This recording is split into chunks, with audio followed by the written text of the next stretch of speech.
Europe 1 jusqu'à 11 heures. Philippe Vandel, vous recevez Sépideh Farsi. Bonjour Sépideh Farsi. Bonjour. Vous êtes réalisatrice.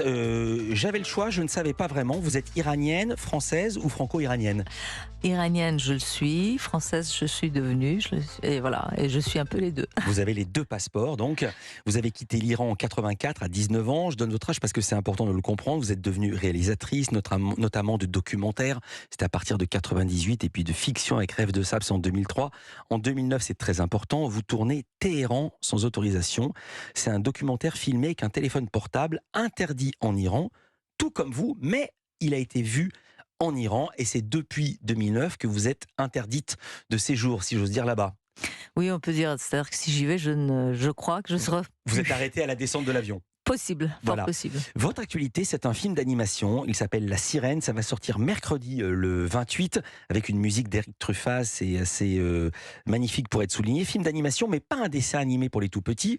Il revient sur la guerre Iran-Irak qui avait démarré en septembre 80.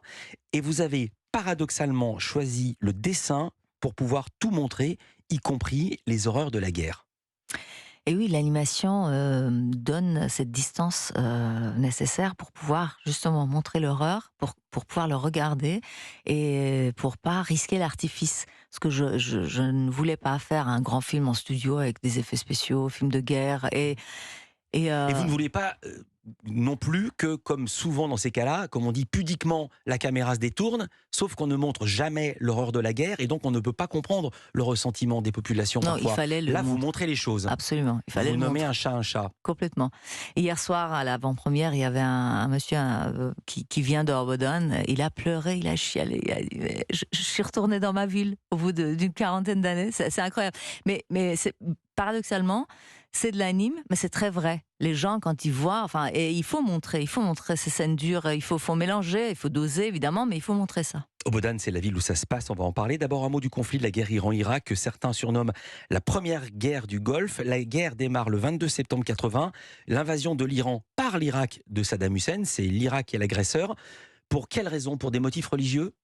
Absolument pas. C'est vraiment. C'était l'accès aux eaux du Golfe par le Châtel arabe, comme l'appellent les Irakiens, Arvandrut, comme l'appellent les Iraniens. On a deux noms pour ce fleuve. Ouais. Et Khomeini avait provoqué largement. Saddam est tombé dans le piège. Il a attaqué. Il pensait qu'il aurait le dessus rapidement parce que l'Iran sortait juste de la révolution.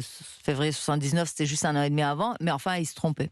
Février 79, c'est Khomeini qui prend le pouvoir en lieu et place du Shah d'Iran. Alors, ce fut une guerre de tranchées, surtout de 82 à 88, fin du conflit sans aucune modification de frontières. Combien de morts, le bilan humain des deux côtés? 1,5 million de morts et blessés des deux côtés, c'est immense. Après la guerre du Vietnam, c'est la deuxième grande guerre de la deuxième moitié du XXe siècle. Alors, pour raconter cette histoire, vous avez choisi une ville, Sépideh Farsi. Cette ville, c'est Abadan, ou s'écrit Abadan. Et un personnage, Omid, il a 14 ans. Il a l'âge que vous aviez quand la guerre a éclaté. Eh oui, exactement. Pourquoi Abadan? Parce que c'est un exemple, c'est une ville vraiment très particulière. Elle était, aujourd'hui elle l'est plus, très cosmopolite à cause de la raffinerie, à cause de la communauté arménienne, à cause de la population du sud de l'Iran qui sont arabophones. Un mélange incroyable. Et ce siège de Hoboken qui a duré 8 mois et la résistance de la population civile est vraiment exemplaire. Donc pour moi, elle était aussi, pardon je vous interromps, la capitale de l'industrie iranienne du pétrole. Bien sûr. Donc ils voulaient toucher l'Iran là où ça fait mal. C'est pas par hasard qu'ils l'ont attaqué en premier. Voilà, c'est pas parce qu'il y avait des Arméniens. Absolument pas. Non. Bien entendu, l'attaque était vraiment ciblée. C'est la raffinerie, le port le plus grand du Moyen-Orient à l'époque. Voilà le contexte. Maintenant, un film, c'est une histoire. Qui est Omid et que lui arrive-t-il? Il a 14 ans, on l'a dit. Alors Omid, c'est un garçon qui est ni plus un enfant, ni encore un adulte.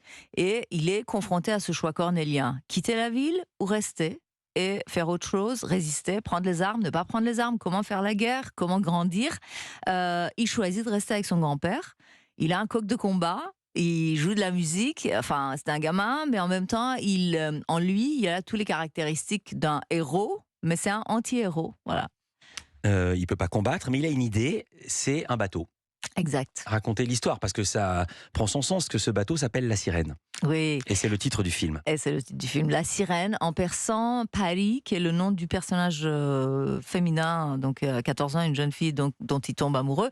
Omid, Pari veut dire la sirène. Donc la sirène a cette double signification. C'est la sirène de la guerre, l'alerte, et la sirène de la mer. En persan aussi. En Ça a persan. c'est incroyable ce hasard. Non, en persan, c'est un autre mot. Paris, c'est autre chose. Mais en français, en anglais, voilà. Ah oui, ça ne m'avait pas échappé. Eh oui. Mais le double sens, c'est le double sens français et anglais. Français, anglais, D'accord. allemand, tout à fait, dans les langues D'accord. européennes. La sirène. Et je trouvais que c'était joli de jouer avec ce. Et donc, ce bateau est un peu comme une arche et il a l'idée de sauver tous ceux qu'il aime.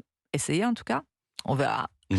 s'il y arrive. Et par le biais d'un bateau, parce que son père est marin, il y a toute cette tradition, vous savez, ces bateaux avec la coque de Non, en je ne bois. connais pas. Alors je veux dire, lenge. je ne sais pas du tout. Je comptais sur magnifique. vous pour raconter. Et oui, je vous le dis, ce sont des bateaux assez. Ça vient de lounge en anglais, le mot, et c'est parce qu'il y a 2 moteurs, mais la coque est en bois. Et c'est une construction magnifique. Ça fait partie du patrimoine immatériel de l'humanité. D'ailleurs, par l'UNESCO, c'est inscrit. Et la construction est, très particulière. À l'époque, il y a.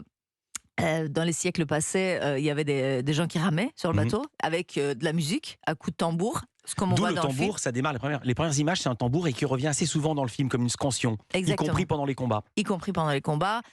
C'est comme ça qu'il fait peur aux Irakiens. C'est quelque chose, c'est un peu un cri de guerre, le tambour pour lui, pour Omid. Alors je précise qu'habituellement dans cette émission on diffuse des extraits du film, on diffuse la bande-annonce, mais ici c'est pas possible puisque tout est en persan sous-titré. C'est dommage, mais C'était un choix. C'est un choix de pas faire de version française ou américaine, ou est-ce que ça va arriver plus tard? alors il y aura peut-être une version française. Il y a une version allemande qui va être quand le film sortira en Allemagne en automne, ce sera en allemand et en persan, dans les deux. La VF, j'espère qu'elle sera faite, mais pour moi. C'était évident qu'il fallait que ce soit en persan. Je ne pouvais pas montrer une ville comme Abadan ou mon pays où on parlait français seulement. C'était pas possible. Donc je l'ai fait en persan. On est bien d'accord. Vous-même, où est-ce que vous avez vécu la guerre Iran-Irak? Parce que vous avez le même âge qu'Omid. La première moitié, je l'ai vécue en Iran. Pas au sud, mais dans une autre ville, à Mashhad. Et la seconde moitié, de loin, depuis la France. Et vous avez une histoire éminemment particulière, Sepideh Farsi, parce que vous étiez obligé de quitter l'Iran. Pour quelle raison? Je fus arrêtée à l'âge de 16 ans parce que j'avais caché une jeune fille qui était du même lycée que moi chez moi. Elle était recherchée. On a été dénoncés. Elle a été prise chez moi. Elle a été exécutée. J'ai fait presque 1 an de prison. Ma mère a été emprisonnée aussi pour un certain temps. Et à ma sortie de prison, j'étais bannie de tout, en fait, tout droit, échue, voilà, de tous mes droits. Je pouvais plus rien faire, donc j'ai choisi de partir. Et même ce fameux passeport qu'ils m'ont donné, c'était une erreur administrative. Ils auraient normalement, je devais pas quitter le territoire. J'ai eu la chance de pouvoir sortir quand même avec un passeport, arriver à Paris des années 80, où on pouvait encore s'installer. J'ai appris le français, j'ai fait des maths, j'ai fait tout un tas de petits boulots, et puis j'ai commencé à faire des films. Quel bonheur de vous entendre ici dans Culture Média. Je l'ai dit, c'est un film d'animation, mais vous ne dessinez pas. C'est encore un autre mystère de Sepideh Farsi. Culture Média continue.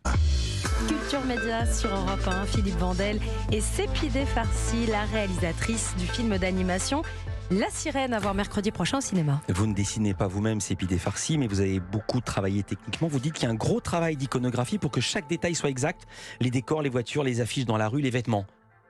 Absolument, il fallait pas faire de faux pas. Moi, c'est très important. Je suis maniaque pour ça. Je suis allée chercher plein d'images de mon enfance, de mon adolescence, de l'Iran de cette époque-là, qui était en plus époque charnière. Juste après la Révolution, il y avait encore des traces de l'avant.